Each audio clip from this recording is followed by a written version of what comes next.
Now we're recording. So I'm going to switch screens again, and we're going to go to my PowerPoint, and I have that opened up.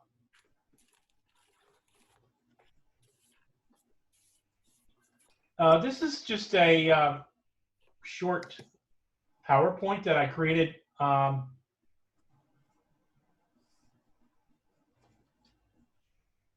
about the history of collage, and I sort of broke it down into decades. So around 1900. So what is collage art? Let me move this down here so I can see. Really, collage art was sort of started by Georges Braque and Pablo Picasso around 1910. The term collage is a French word meaning coller, to glue. The movement itself emerged under two artists who began working with various mediums to create avant-garde assemblages in 1910. A lot of people credit Picasso as really being the first person to really make collage as a fine art, but really it was Georges Braque. I think Picasso got all the credit for it, but it was really Georges Braque. I think it sort of predates some of Picasso's work, or he knew about it and sort of talked to it about collage with Picasso, and then sort of Picasso sort of took it and kind of ran with it. So it first started with Cubism, and that's Georges Braque and Pablo Picasso were doing Cubist artwork. And Cubism really was looking at the same thing at different angles and sort of breaking it apart into different planes. And it sort of abstracted the things, and mostly they dealt with still lifes. Cubism is an early 18th or 20th century style, and like I say, it was mostly was with painting. They used different perspectives from a single viewpoint. So in most cases, it was a still life that they used. Mainly, it was geometric shapes, mostly interlocking planes, and later they started introducing collage as an element of Cubism. Not at all part, but here's a piece by Picasso, and you can see the chair caning, and he actually uses rope actually too. So it sort of emulates a real actually still life with a cane chair. And this was 1912. Here's another Picasso. This is guitar, sheet music, and glass. Typically during that period, they used a lot of the same things. Like, and here, and you can see that instead of him painting something like the background, it's a lot quicker for someone just to use a background and glue it on. So it was a lot more spontaneous. It was a lot quicker to do. You can see the texture of the guitar, the shape of the guitar. Some of this was applied, which he actually drew the textures. So he was drawing things on paper and then gluing that also onto the substrate. Here's another Picasso, a guitar, sheet music, and a glass. So you can see, I mean, he's using newspaper clippings and things. So, and then he's just cutting shapes out. Instead of painting them, you could just cut them out of paper. It's more, it's a lot quicker to do that. Here's a piece by Georges Braque, a French artist, violin and newspaper.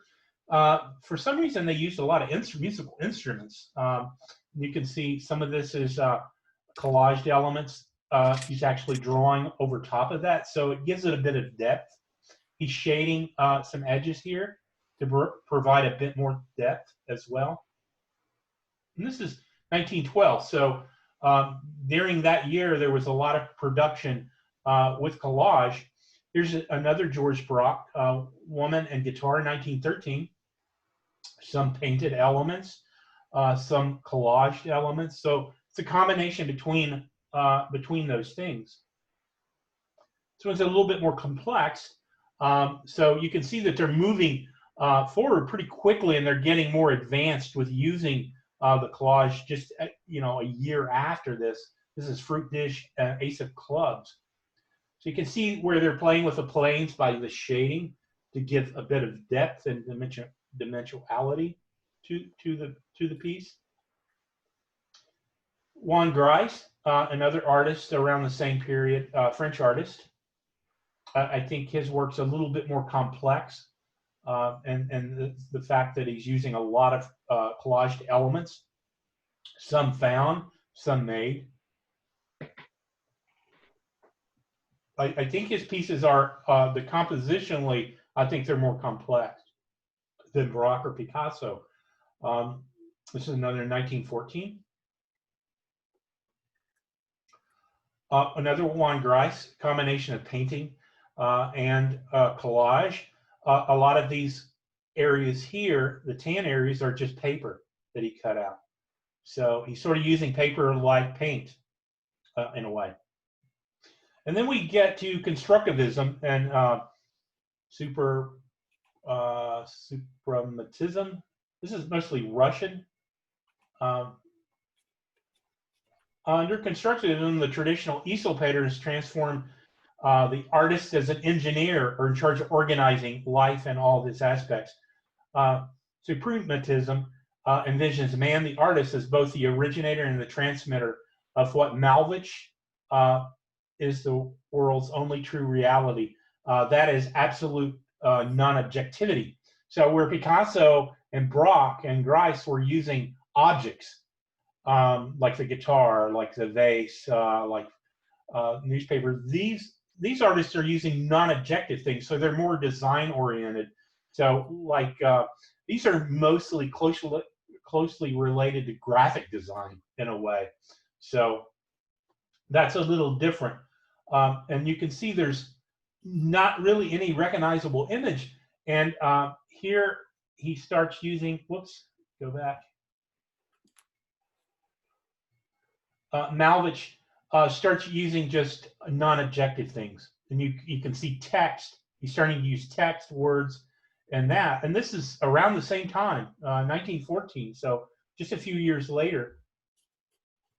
1923, Rodchenko, a Russian artist, starts to use sort of like a montage where he's cutting these things out of newspapers and rearranging them in a different composition totally.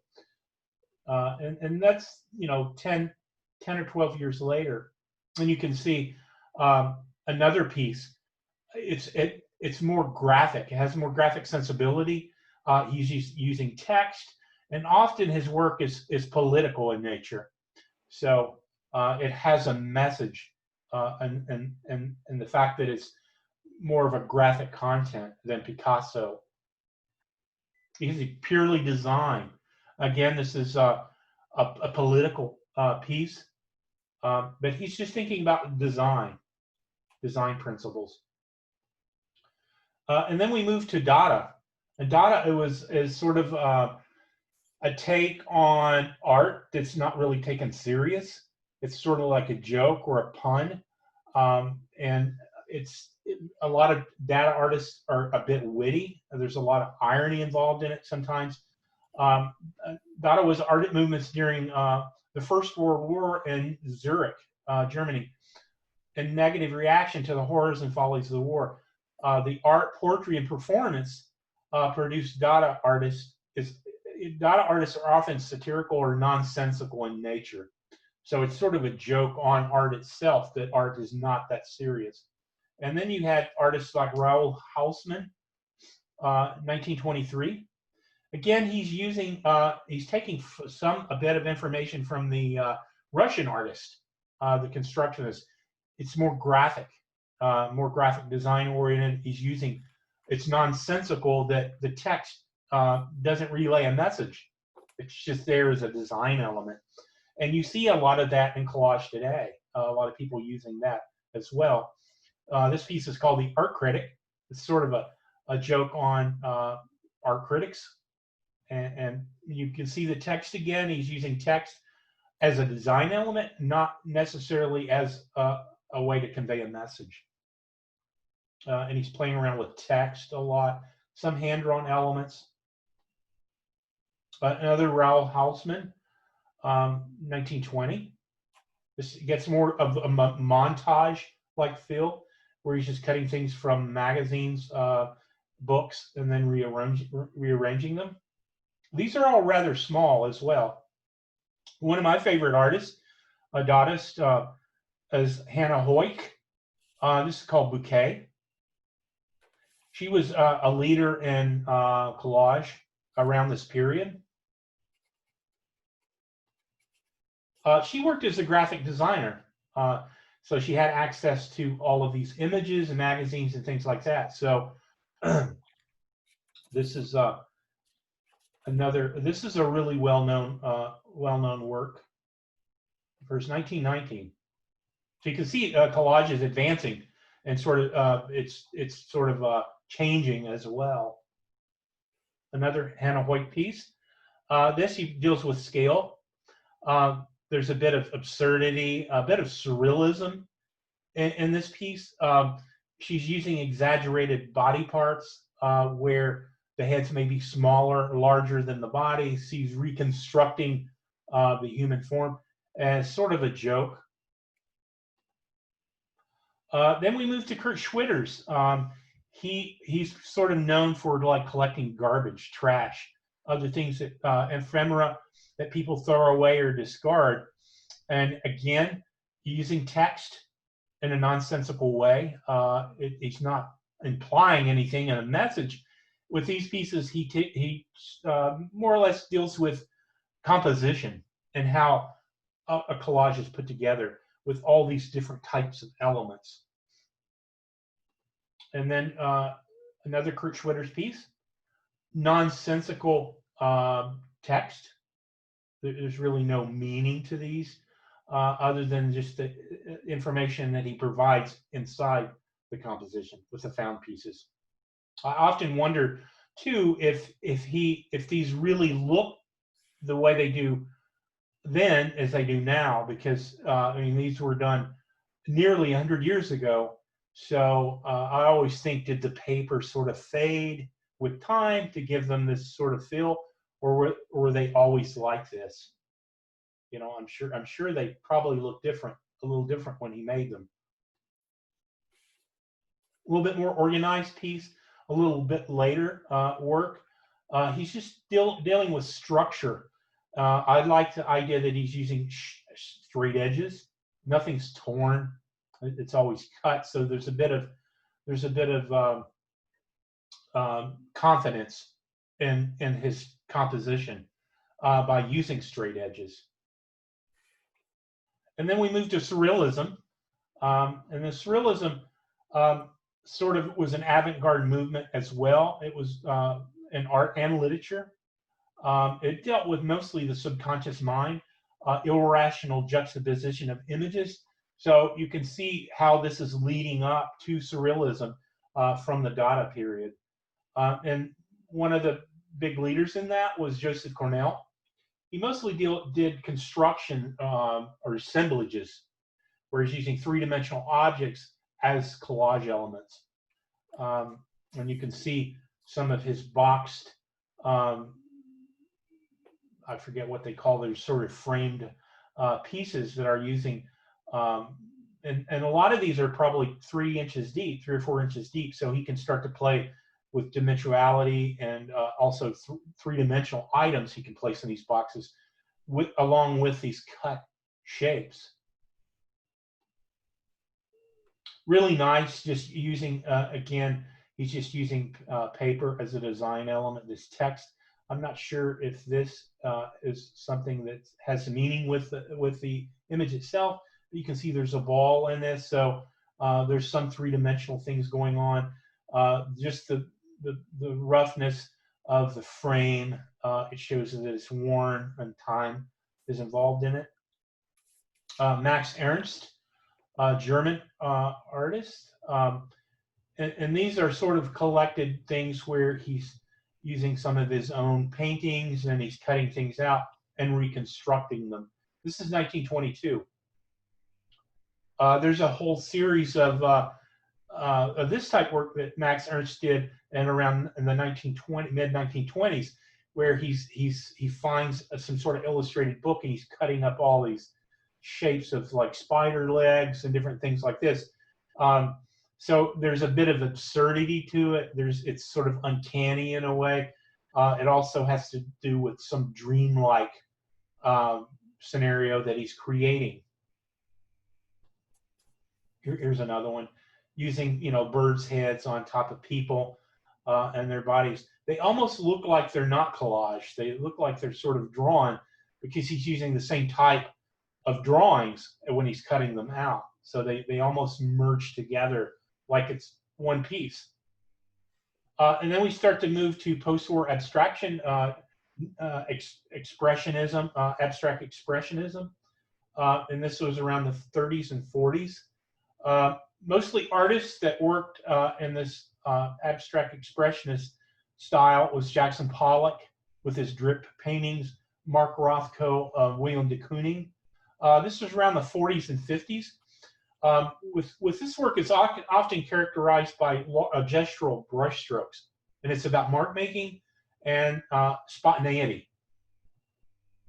And around this period, a group of artists sort of developed something called decollage. It's just the opposite of collage. It's decollaging. It's taking the collage away. So instead of the artist gluing separate images down, they keep overlapping things and then tearing them away. So as you tear them away, you see things underneath. This was sort of taken from posters in Europe, in the cities where they posted posters or advertisements on top of one another. So, and they would tear those away. So these artists, in particular, Mimo Rotella, saw this and sort of took that as a style. And it's very, it's kin to abstract expressionism because it's very gestural. It's not about placing the object or the element strategically in the piece, but it's very action oriented by tearing the pieces away. So that's how that sort of fits into the abstract expression of Jackson Pollock and Willem de Kooning during that time. There's no sort of these aren't planned.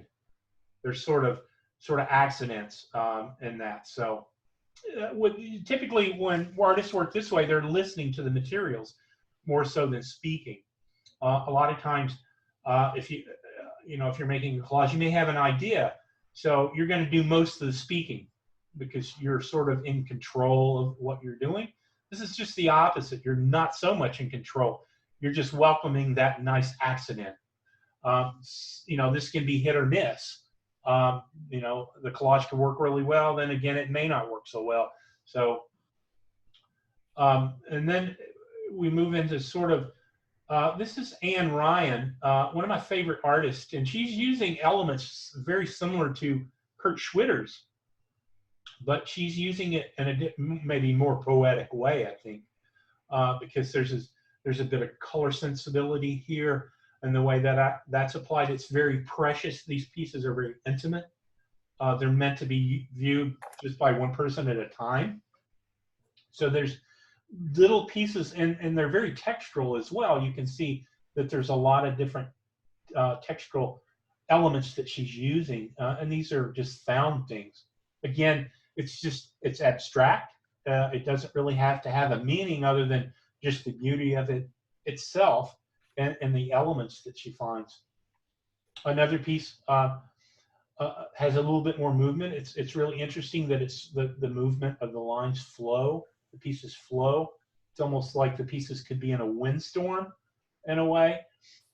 She never really titled her pieces just other than numbers. Number 353. Kurt Schwitter's was the same way. He never really titled anything, but they were just numbers.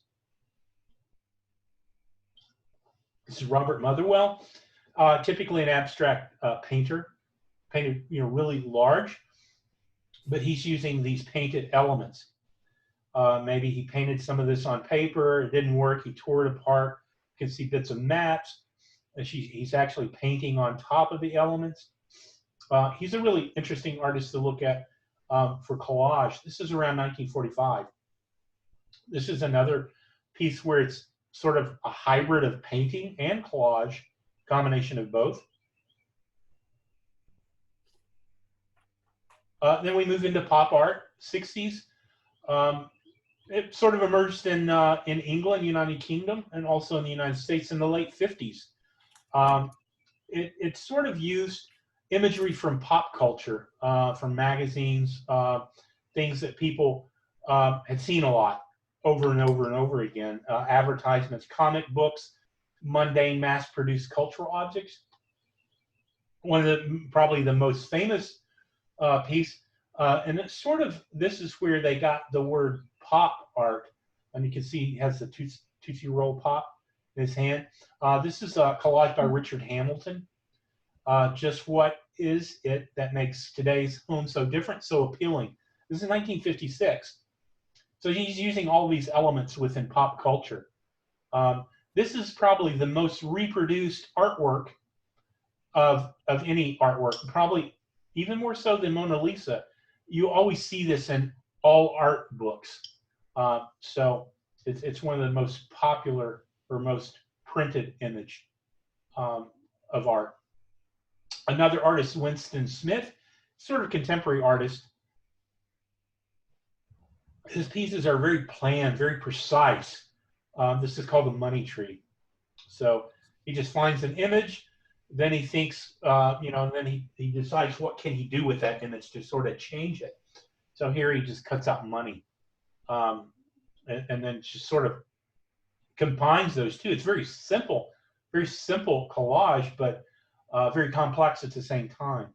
He's just using two elements: the money, and then the found image that he found from a magazine or whatever. Another Winston Smith piece, a lot of small elements. He's combining all these things. What I like about this piece is the movement. You can start to think about the scale of things, small things, big things, larger things, and that. So I think it's very well composed. And then Robert Rauschenberg, he typically did use collage a lot in his paintings. He would do screen prints, collage, and most of the subject matter was of the time. So you can see most of these things were in the 70s. I think maybe Janis Joplin died in the 70s. Robert Kennedy, around the 70s, man landed on the moon, 1969. So he's giving you sort of a history, a visual history of 1977 in this piece called Signs. He's one of my favorite artists to look at. I really like how he uses different elements, but they're all collage type, but he's adding other stuff as well. Markers, different things like that. Sort of a mixed media collage. Oh, just forget this, for the research paper, I taught a class over summer at school, and the students had to do a research paper on one of the artists, but this is Eunice Parsons.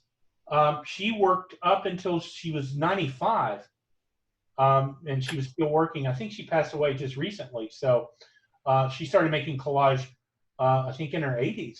So, but she did very prolific, big output. Mark Bradford, contemporary artist. This is sort of a unique take on decollage. Instead of ripping things away, he's gluing them. He's using a sander. He's sanding underneath things. So some of these things get, maybe a half an inch or 3/4 inch thick. So he's really gluing a lot of material on top of one another and then sort of excavating back into that. Here's really unique artist that uses money to make collage. His name's Mark Wagner.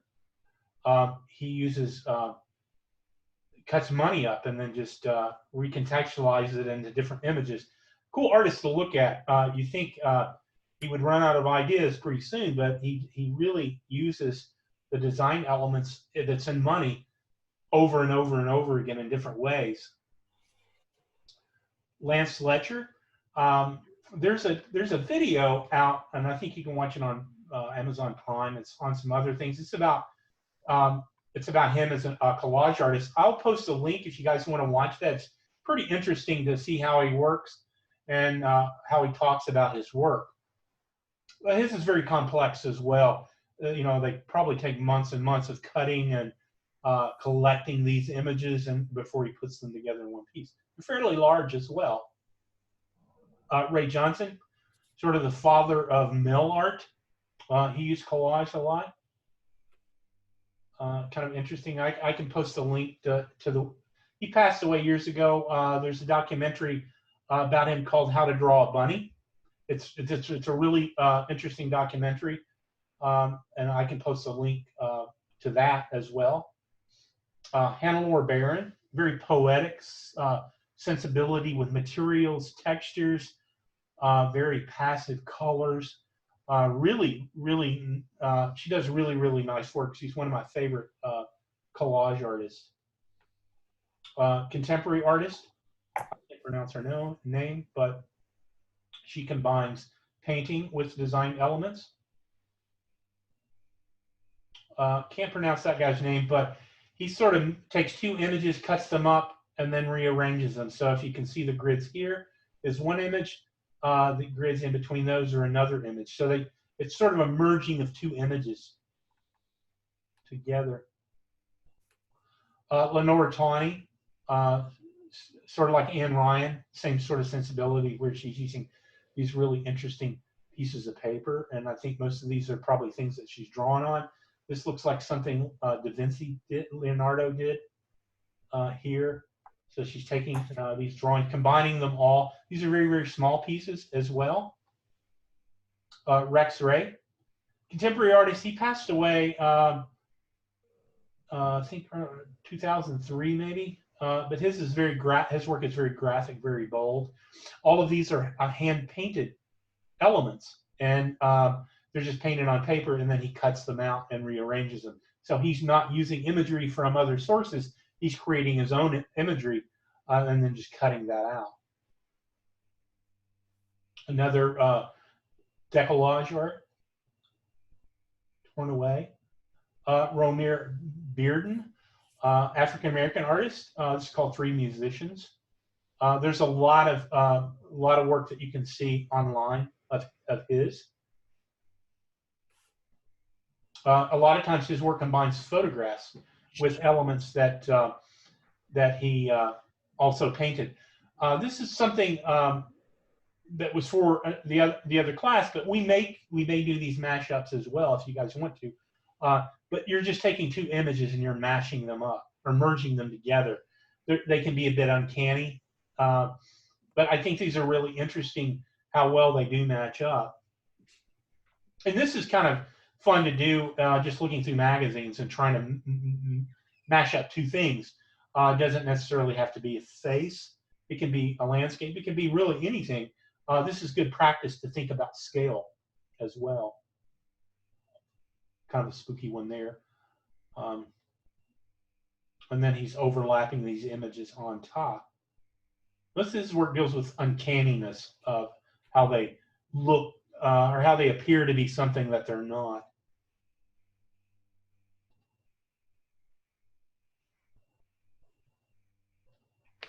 But there's tons of work online of his that you can look at. So I'm going to stop share. Any questions you guys had? Let me switch back to my, let me switch back here.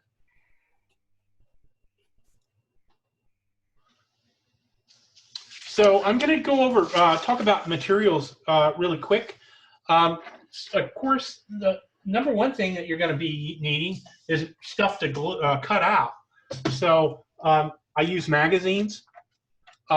A good place to get magazines if you don't have a lot is your library. The library here opened up. They have limited hours, but they usually have magazines that you can get for 10 cents a piece. That's where I got all these National Geographics, and I just get a stack of them. Magazines are always good. I got some old art magazines. They're good to go through as well. Another thing I like is buying these sort of scrapbook type notebooks. These are really good just if you need some pattern in your work. But you can use these combined with magazine stuff. But here's a really cool one that just has grid work, different colors. A good thing to use if you wanting to work with color. What I also do, I have these boxes that I buy. I buy these at like Big Lots of discount stores. I usually get them for $1 a piece. They're just really cool for just dropping stuff in it. And you can see in my boxes, there's no rhyme or reason. It's just stuff that's been stuck down in there. I hardly throw anything away. I mean, here's some stuff that a friend of mine gave me that they had their kids' drawings from school, things like that. So I typically just throw all this stuff in the box. I never know what's in it. But that's the fun thing for me, is just pulling out a box. And at one time I had, when I had a bigger studio, I had nearly 100 of these boxes. So when I wanted to make a collage, I just would get a couple boxes out. I would forget what was in the boxes. So it was kind of nice because I got to explore finding new stuff again. So this is kind of a cool way. I know some people that organize their boxes. That's pretty cool too. I know people that have boxes that just say shoes on them, or houses, or subject matter. You could also create boxes with color. You can have something that has all blue in it, all yellow, all red, and that. So it becomes sort of like paint, like a tube of paint, but it's in a box and it's paper. So that's kind of cool. And I like just finding anything I find that I'm interested in, I just shove it in the box. Now I have bigger boxes as well. So that's some things. You can use old books. My local library hasn't done it in a while, but in the past, every couple months or once a month, they would have a used book sale. I'd always gravitate towards the section where the books were free. And those are the ones that were torn up or drawn in and all that. I was sort of drawn to that. So I would always go there and just get, usually the books were free. Toward the end, it was just get what you want in a big bag full. So I found some pretty cool stuff there as well. So the next thing we'll talk about, if you guys have a question while I'm talking, feel free just to butt in and let me know. You can use, there's a wide variety of glues. I use Mod Podge. I like the consistency of it. It's considered a PVA glue, which is polyvinyl acetate glue. This is a matte glue. I like using the matte because the gloss is a bit too glossy, especially if you're kind of messy when you're gluing. If you get glue on the top, you can see there's a difference. You can see just a little bit of shine. So I use the matte. You can use whatever you prefer. Glue sticks are really handy. These are a lot less messy. I don't use them as much. Usually, sometimes if I'm making like a montage really quick, I use this. But they do make these that are archival as well. But it's just a paste.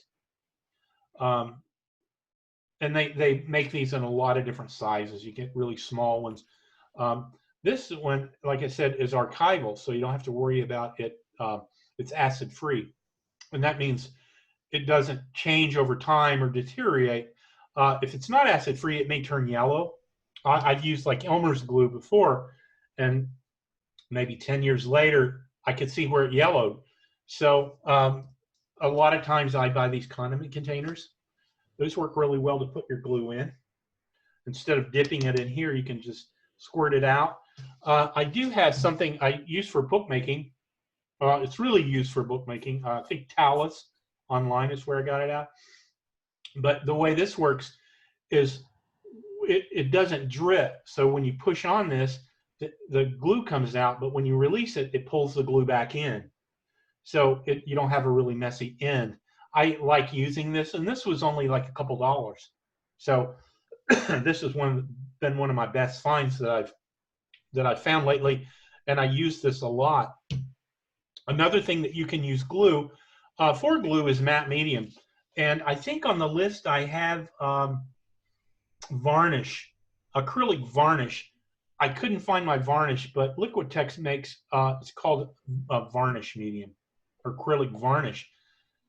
Typically, it's used for making acrylic paint glossy, or if you wanted to varnish a painting as a final coat to make it really shiny. And you can find that in smaller containers. It's just a varnish medium. And we'll use that in a technique called dry glue technique. But those are some of the glues that I use. Let's see. I use, this is probably as important tool that I have for collage as scissors, and that's a brayer. It works really, and this is used in printmaking. If you're doing a woodcut relief print, this just rolls ink over top of the relief. But I use this to flatten things out. One of the biggest things that people have trouble with when they're collaging is their paper wrinkles or it buckles up. This is a tool that will eliminate that, and I'll show you guys in a little bit how I use this when I'm collaging. It's really good for flattening things out. You can also pick up one of these. I bought this at, I think, Lowe's. It's a seam roller for wallpaper. It works just as well. And I think I only gave 80 cents for these. Super cheap. I usually bought these when I did workshops, live workshops, so I could get a bunch of them. And you can see this one's been used a lot. But this works really well for flattening your stuff out as well. Another thing that we have to use is substrate. A substrate's just a backing. What I usually use in most cases is watercolor paper. And this is 140-pound watercolor paper. And the pound tells you how much, and if I'm not mistaken, I think it might be 500 sheets would weigh a ream of paper would weigh 140 pounds. So that's the thickness of the paper.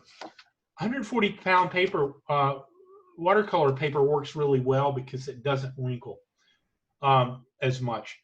It will actually curl a little bit, but if you're using really thin paper like this, it's not going to work very well because everything's just going to wrinkle up. A lot of times I use backing cardboard works well too. It's a little thicker, and what I do when I have a notebook and I use all the paper, I tear this off and you cut this out. This is really thick. You can buy your watercolor paper in different sizes, 9 by 12. This is a 12 by 18. And then I have a really big one. Depending on how big you work, this one here is 18 by 24. But I usually just cut this up into smaller pieces. So, but there's different things you can work on. There's cradled hardboard. Some people work on canvas. You can buy pre-stretched canvas and collage on that as well. It becomes more like a painting and that. So mostly what we'll be using in the workshop is just the watercolor paper. You guys can use whatever you want. I think this is a really a cheap thing to use. And of course you want to have some brushes for your glue. I like the Bristol brushes. They're a little stiffer.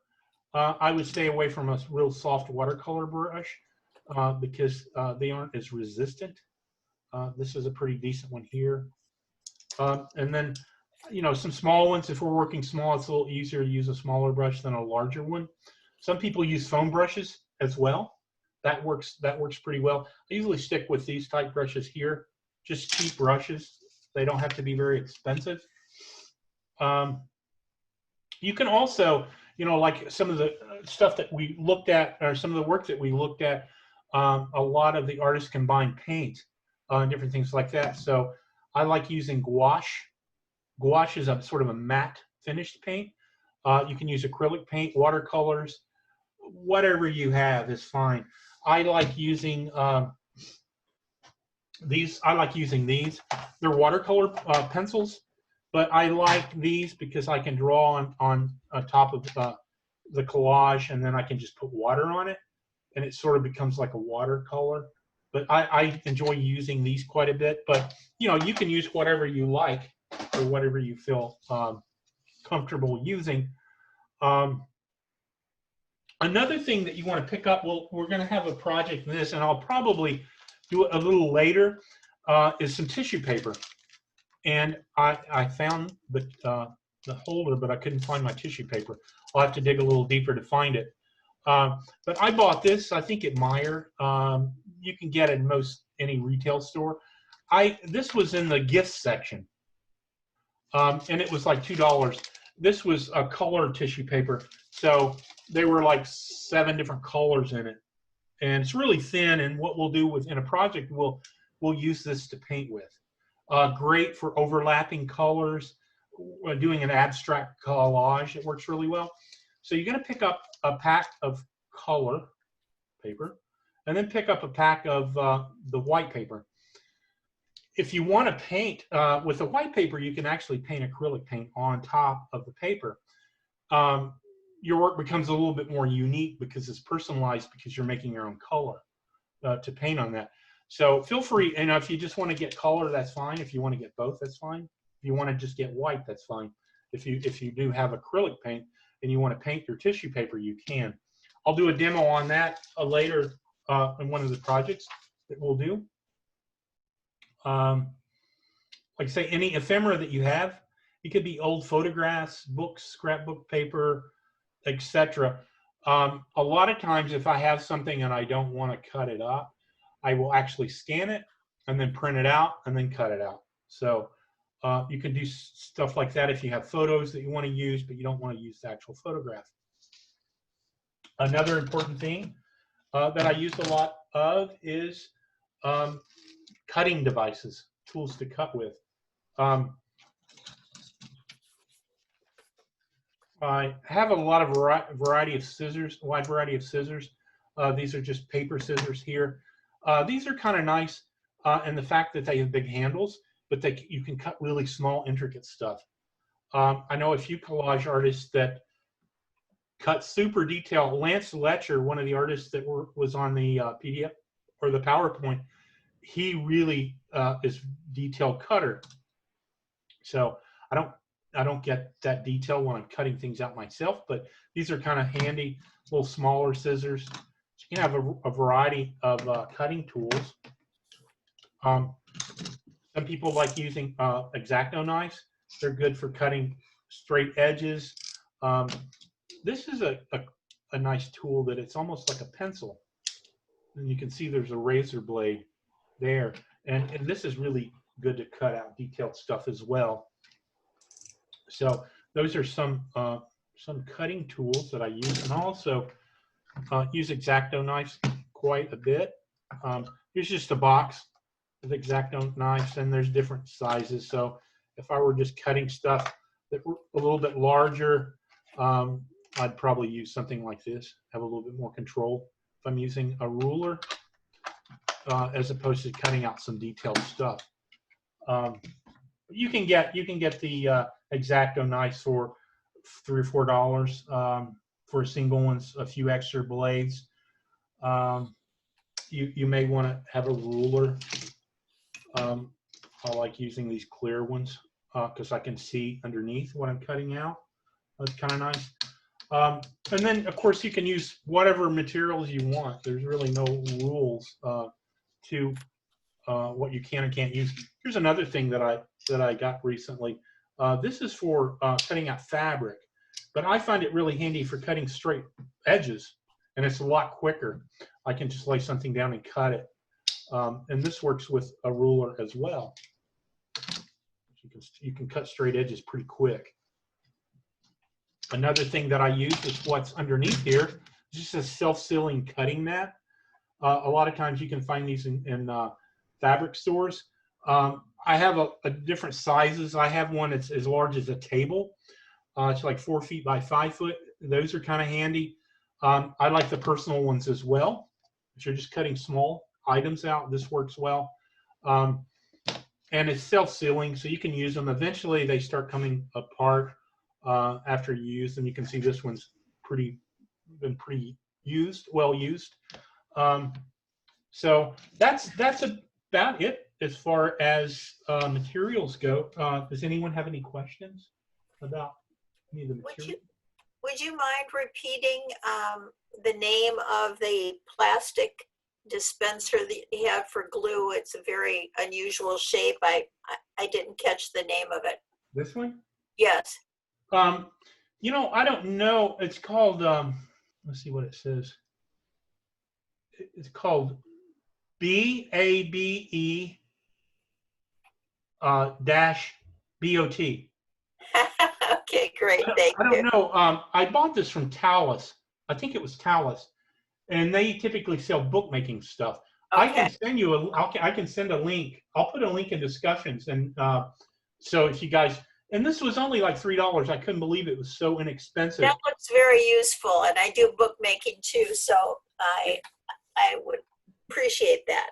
They had these in 3 different sizes. This is the smallest one. So I think I'll probably order some bigger ones because these are really good in bookmaking. I can be kind of messy.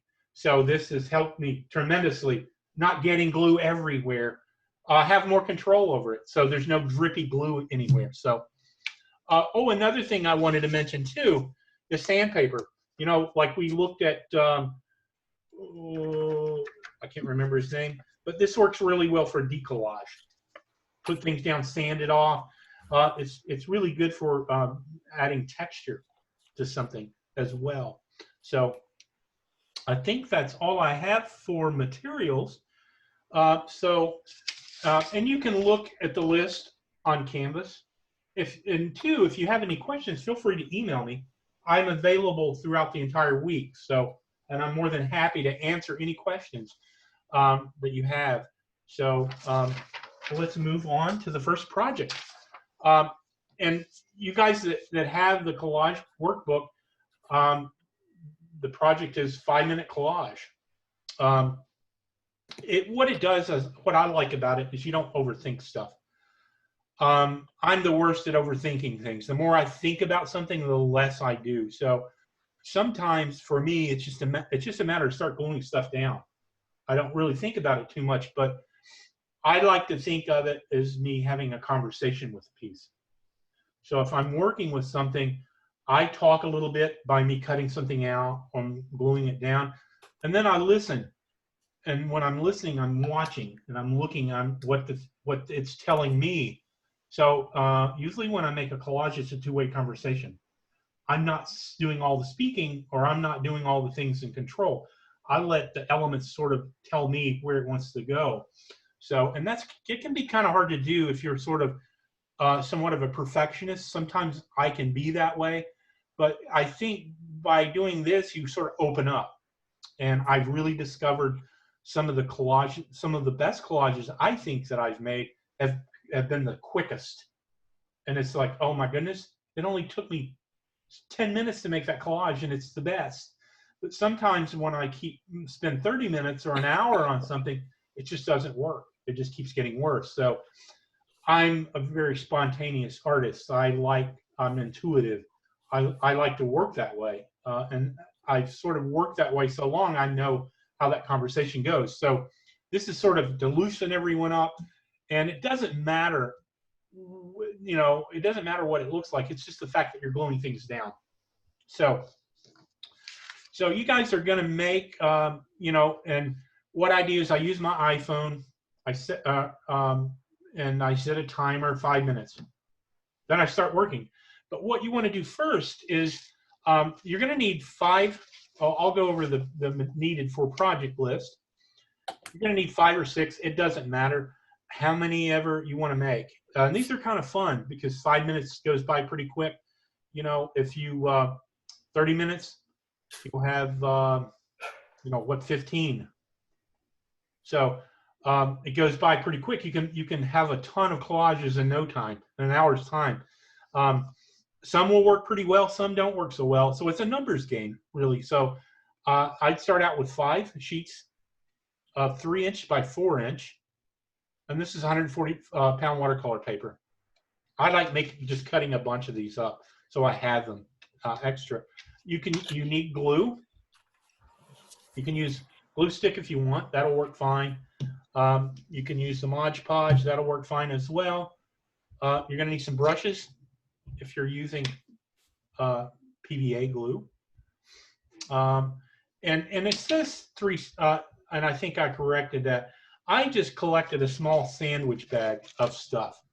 Now, the idea is not to sit and cut things out and put it in the bag and spend a couple hours cutting stuff. As you can see, I went through one of my boxes here and just pulled some stuff out. And I just pulled things out. I didn't cut anything. I didn't cut things out and then put them in the bag. I just ripped them. And if you notice, the size of things that I have in here are about the same size. So it's about scale. So since I'm working 3" by 4", I want things small. So everything is around that size. So, and you can see there's a wide variety of stuff. I mean, here's something that a friend of mine gave me that her daughter drew in a notebook. I just thought it was cool. And I like collecting stuff like that. Just notebook paper, just things that I've saved, piece of scrapbooking paper, comic book sheets. And there's just a wide variety of stuff in here. No rhyme or reason for any of it. So what I do is I collect this, and then I'm just going to set this off to the side. But yeah, don't plan on too much what you're going to do. You know, I wouldn't start cutting things out really detailed and then putting in the bag because you just want to work real spontaneously, both in collecting this stuff and also in using it. So, and you want your brayer. If you don't have a brayer yet, that's okay. You can use a spoon as well. The back of the spoon works well. I find that buying knobs, like dresser drawer knobs, work really well, especially the bigger ones. And I take 2 knobs that are round for a dresser, and I actually connect them together. So I have a little thing that I can burnish with. You can use a bone folder as well. I like using this. I think it works the best for me. So I usually use the roller. But what I do when I start, I don't want to start gluing on this because I'll have glue. I just take a scrap sheet of or a sheet of printer paper, and then I start gluing on that. So let me find my substrates here. I get totally disorganized when I'm working and forget where things are. So I'll start my first one, but I'm not going to really do a timer or anything, but I'm just going to show you how I glue. And you want to, it doesn't matter too much. You just want to start gluing stuff down. And really 5 minutes is quite a bit of time to start gluing. So I would get everything ready first before I started with the timer. And I'm just going to work straight out of that. Since I also have, you also want a cup of water as well to put your brushes in. But one thing that I like to do before I start collaging is I like to have a couple pieces of paper towel. And I have one that's wet and I have one that's dry. This is a really good way to manage so your glue stuff doesn't get all sticky and gluey and stuff. It can turn into a mess if you're not careful. So what I do, you can do one or two things. You can put your glue on the substrate, or you could put your glue on the element that you're going to glue down. And I try to make sure that it's really, really even. You don't want it splotchy. You want to make sure it's covered really well too. You want to make sure the coverage glue is really nice. But I put this down, and then the trick is I'm rolling this, and I'm putting pressure, quite a bit of pressure. I keep rolling it and keep rolling it. And you know, I'm not too much worried about going over the edge here right now. So then I get something else, you know, and I may cut this if I don't like this white edge here. So I can, and after the first one, you'll get the feel about how much time you have and what you can do. And I always use straight edges on things. And then I'm always using this roller. And that's the trick using the roller, is because it will flatten everything out. You will not have any bubbles or creases or wrinkles. And you know, I'm not concerned about overlapping this. I'm just thinking about trying to make a collage in 5 minutes. So, and I'm not putting a whole lot of glue on here. I'm just making sure that it's completely covered. That's the trick.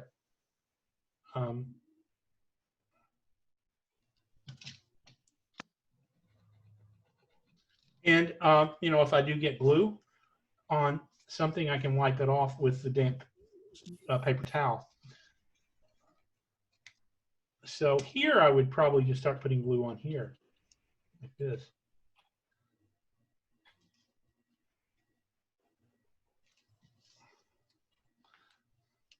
You know, and I'm not really, I'm just, when I'm gluing something down, I'm just responding to the last thing that I glued down.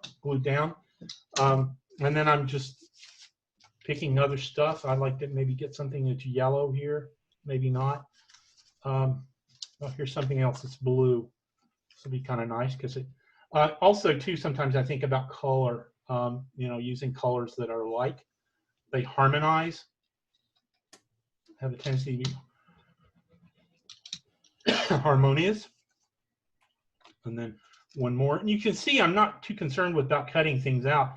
I'm just letting it overlap and that. So, and I just want to make sure this is glued down. You can finish these later too. When if your timer goes off and you still want to add something to it, you still can. You know, if you think it needs more. Here I didn't have enough glue, so I want to make sure that I have plenty of glue, and I'm wiping the top off of glue. But then I can see how I left it all on the edge. I very rarely put things off the edge because I like the edge of things. I'm always thinking about what happens at the edge. Does something extend? Does it stop? Is it contained? And that. So by doing this, I can make sure that it's perfectly on the edge. So I'm just flipping it on the back and cutting the edge. But there's my collage, and you can see that it's pretty flat too. And I could still roll it some more because that glue isn't dried. What happens is when you introduce glue to the paper, the paper wants to curl up because it's moist.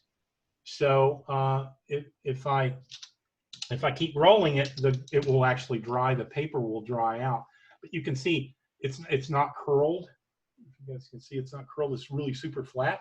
That's because I'm using this a lot. And I'm putting pressure on it as well. Now, you know, I usually try to cover all of the surface. I usually don't like seeing the paper underneath. And what I do basically is cover everything first. And then I might start adding, and if I have time, I could add other elements on top. You know, maybe something like that would be kind of cool. And I just keep gluing. When your 5 minutes are up, just toss this one aside and do another one. You know, if you do 10 or 12 of these, you get the hang of opening up a little bit and, you know, not being so controlled with everything. But this is a pretty fun project just to get started or to kind of loosen up a little bit. And like I say, sometimes I think some of my best pieces come really quick and where I'm not thinking about it so much. So you guys have any questions on the first project? straightforward. I'm sorry? I'm just saying it's pretty straightforward. Yeah, it is. Like to say, this project, or the first project, is just pretty simple. You're just going to start gluing things down. I'm going to try to remember the links. Talus was one of the links for the glue, and I will post a thing on discussions today. We're not going to meet tomorrow, but we will meet. I'll do a Zoom demo on Monday, Tuesday, Wednesday, and Thursday. So we'll have 4 more days, 4 more projects. And then I think on Friday we can meet. And if you guys want to share what you've done, we can do that. Don't feel like you have to do every project either. That can be a bit overwhelming to do all of them. So if you see one that you like, you can do that. You don't have to do any if you don't want to. Just taking notes and, knowing that you guys can do this later, even after the workshop's over. You'll have this stuff. And by all means, take anything that I put on Canvas. Feel free to take that and use later as well, including the videos. So, no questions? I'm excited to see everyone's first 5-minute collages. And you can post those if you want in discussions. If not, we can wait until Friday, and then you can show us a few of your pieces while we have a Zoom meeting. It's a little bit better to hold it up, I think, than posting it. So if you're posting it, I'll upload a tutorial on how to photograph your work. Since we're not live, so, to best represent your work is going to be through a photograph. So I'll upload a video tutorial on how to photograph your artwork using your camera. And your camera is really, I have all kinds of cameras, some that cost quite a bit. I always go back to using my iPhone because it's so simple and it takes really good photos. So I will upload that in a discussion later in the week. So if you guys don't have any questions, I will, and our meetings are going to be at the same time, 1:30. And I'll always send you a Zoom meeting time or an invitation to join on Zoom. In the meantime, if you guys have any questions, feel free